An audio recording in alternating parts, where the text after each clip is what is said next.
Do you feel any sort of like melancholic irony that the very degree you worked so hard to complete yourself in the bachelor and masters has now become sort of the most stereotypical repository of the postmodern education, being the arts degree?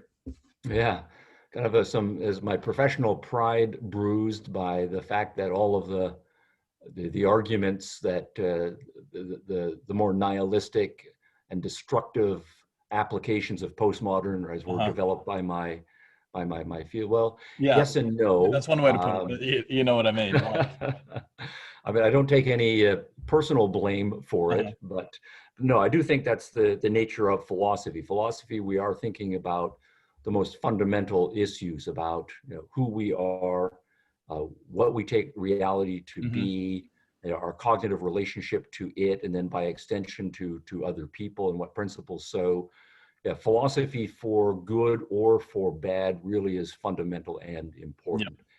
And over the course of philosophy's history, which is now several thousand years old, it does seem to go in cycles. And there's not any necessary cycles where it goes through more optimistic phases. And I do think philosophy has been very progressive in some eras.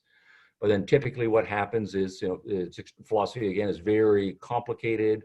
Almost all of the historical theories have some flaws in them, sometimes gaping flaws. And so the next generation of philosophers, being very smart, they find those flaws and they exploit them, and Hmm. they blow up the theory. Yeah. And then philosophy ends up being in a very skeptical phase. So philosophers were doing what philosophers were supposed to do.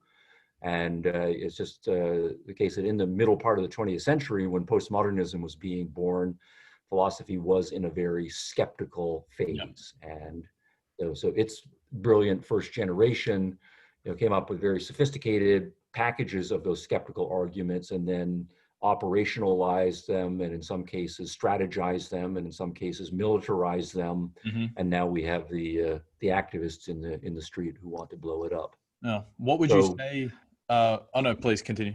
yeah, so I was just going to say then, rather than blame storming philosophy all the way down and throwing our hands up, I would just say, well, what we need then is better philosophy. If Hmm. philosophy got us into this mess, philosophy is what's going to get us out of this mess. And Yeah. it's inescapable because we are human beings. We are smart, and we are potentially brilliant. And we have in fact figured out a huge amount of stuff about the world. We live in this magnificent scientific and Mm. technological civilization, and the Life's vast amazing. majority of us, yeah, Unbelievably do amazing. take human liberty and equality and then kind of this passion for life seriously. And that's an Hmm. enormous philosophical achievement. Hmm. So the battle is on, but it is largely a philosophical battle. Sure. I mean, if it is a philosophical battle, though, what would you say to an undergrad who was studying an arts degree and perhaps felt like they were being taught um, through the lens of postmodernism rather than a free, open discussion? Like I remember you said in Yes. one of your interviews, you shouldn't know what your lecturer's politics are.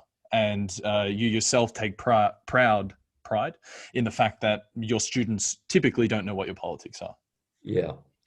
Yes. But on that latter point, I do hold to that in the first couple of years of courses that students take with me. I Mm. make a point of not The letting them undergrad. know what my political views or my religious views are, because Hmm. they need to get up to speed on what the arguments are. Hmm. So yeah, my syllabi are all posted publicly at my website, and so we're reading people all over the philosophical map. Hmm. And on all of those issues, we're looking at the arguments on both or all sides of the debate. So I think until students know what the issues are and what the arguments are, it's inappropriate for the professor to say, and here's what the right answer Sure. is.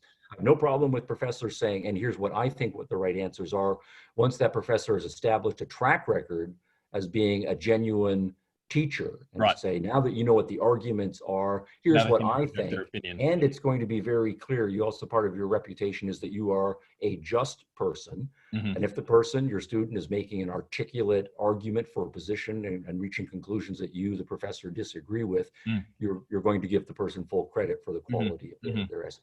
And going back to our earlier discussion of objectivity, that's not that hard to do as a professor.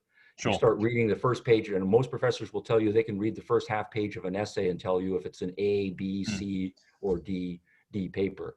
That's just part of standard, right, professional It's a training. question of intellectual honesty there. Exactly. And so I do think the vast majority of those professors who downgrade students, they are being professionally dishonest, and Hmm. they are sabotaging the process of Hmm. education. So what I would say to any student who finds himself or herself in that situation, and usually even if we are freshmen or first year students, we're able to recognize, because we know we're dealing with complicated issues. We know that there's diversity of opinion out there. Hmm. And if the textbook and the professor are only making one sustained argument and dismissing other arguments and not even paying attention to that, we all know this as freshmen. So then all I would say is, if it's a matter of an individual professor at your college or university, well, don't take courses with that person anymore.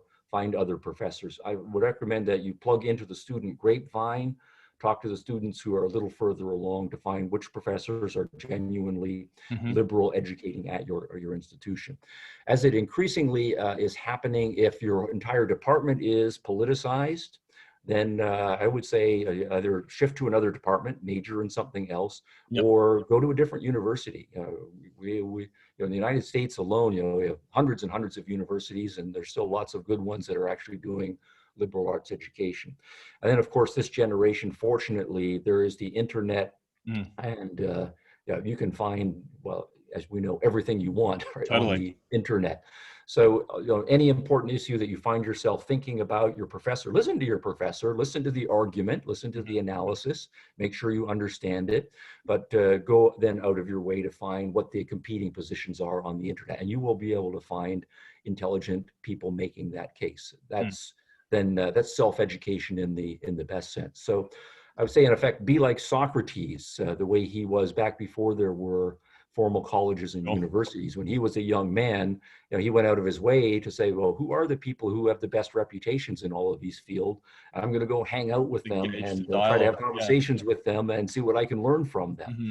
But of course, with the confidence that finally I'm going to make up my own best Sure. judgment. I'm Yeah, I totally think that is on that. a What deep was point, that the all education ultimately is self-education.